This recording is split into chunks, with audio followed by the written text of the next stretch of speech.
Yo, what's up, guys? This is Klutch from Team OG Paradise, and today I will be talking to you about different types of glove lights and tips on how to use them to get the full extent of your lights and different color modes. Now, I have IMAX Classics.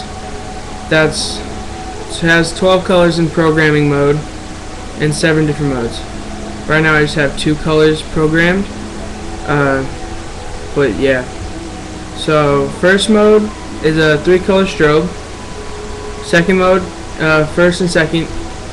Then you have third color.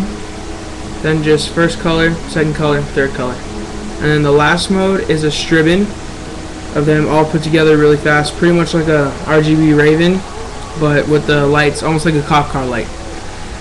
So first, with thumb lights, everyone has all the funky thumb lights, you know, with all the different modes and stuff.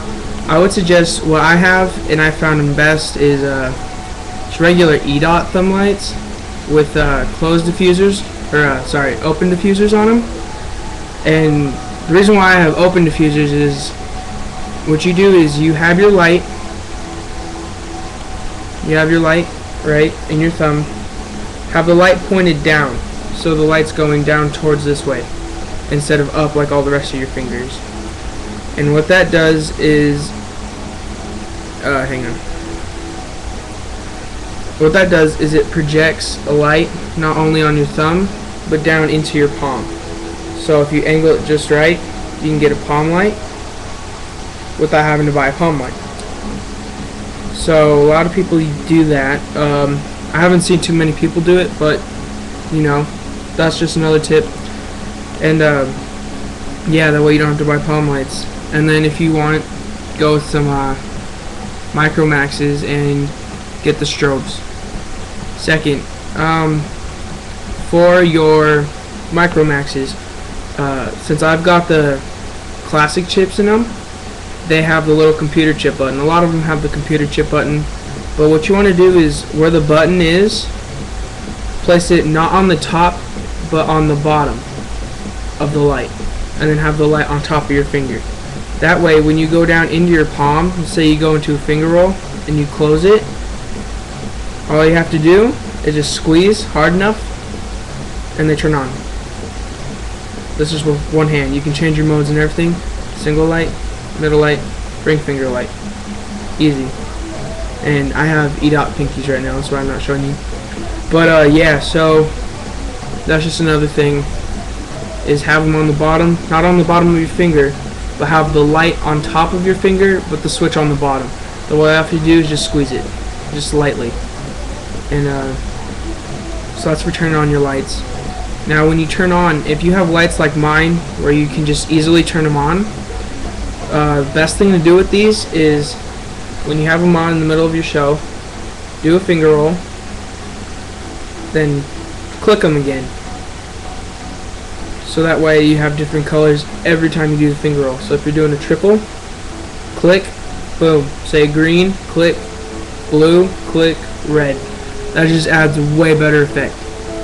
And if you have palm lights, I would suggest, if they have different modes, use solid mode most of the time, because when you have a solid like thumb light, you see how you can almost trace it, and when you have strobe, all it does is strobe, you know, so it's just different colors all the time. But when you're solid, like, the cam doesn't really pick it up, but it's pretty much connecting. So that's the best thing to have, because that way if you're doing figure 8, you can do a thumb and pinky combination of figure 8ing. Sorry, my light is being stupid right now. But you have a combination of thumb and pinky figure 8. That way you have solid lighting and strobes, and it just looks a whole lot better. You know, same with tracers. Tracers are good also. So yeah, other thing is tutting. When you're tutting, I'm taking my gloves off so you can see better. One of the best positions to start is praying position. That way you can start, you know, doing any kind of tut.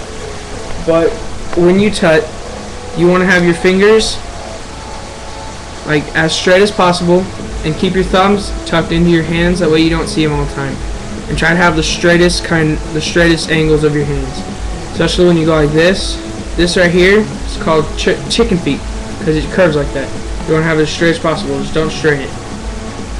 Just nice and straight. That way, you know, it looks good when you're tutting. You know. Also, don't tut extremely fast. If you got a fast part in the song, you know, you might want to finger roll and then start tutting. But don't always just start tutting extremely fast. Other thing is, when you tut, try to go smooth. Like add slow, come down, bring it down, then go fast. You know. Same with like if you're opening up to thumbs and ninja glare. Always have, you know, make sure you got the angles. Make sure your hands are nice and straight. And yeah, that's tips for tutting. And if you want, I'll give you a quick combo. So start here, praying position, open up. You might want to add a little finger roll if you want. Doesn't matter. We'll start up. Then as you're going like this, turn your. I have my right hand, so have your right hand swivel down pretty much like that. But as you're doing this movement, doesn't matter which side, but go down, swivel. Have your thumbs drop. Then do the I love you sign or rock sign, whatever you guys call it. Come across. That way you have like 3 squares. Bring it down. That way you have 2 squares now. Then you're gonna bring it in like this.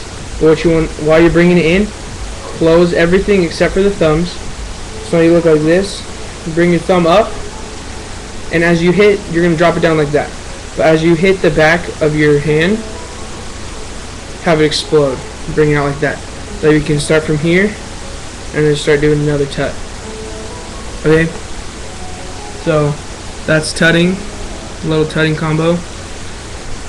And yeah, so liquiding. When you liquid, don't always start with the same, don't always start liquiding with one roll, you know? Don't always start like this, because it just doesn't look good. When you're liquiding, always start, you know, maybe out of a tut.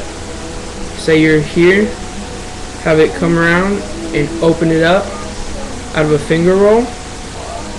You know, have it open it up into a tut, or a liquid, sorry.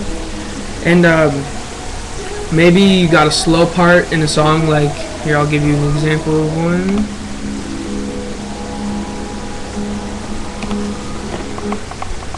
Like the beginning of this song, Daisy by Adventure, whatever. You know, this part's pretty slow. You might want to liquid in the beginning, or tut, you know. But like right about, like getting really close. Just listen to the music, do your thing.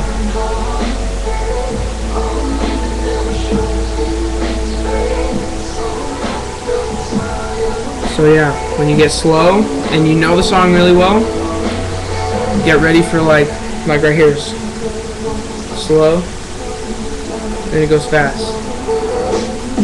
So open up with like figure 8 or something. You know, always want to have your waves different. So yeah, basically just have every move you do start out differently. That way it doesn't look like you're just a robot doing the same thing over and over again. All about technique. And yeah. Don't be a poser, you know, oh, I can glove because I just got a $400 glove set. No, you want to be able to at least do something good, you know. You want to be able to have your own technique and your own style. Just because I'm giving you tips doesn't mean you need to copy that combo. You can take the whole ninja part out, whatever, you know, whatever you want to do, it's your style. But don't have people copy you either, because call them out on that right away, because then you're going to look like a poser. So yeah, those are my tips on lights, liquid, tutting, and basically everything about gloving that you need to know. Message me for new commentaries and tutorials. Peace.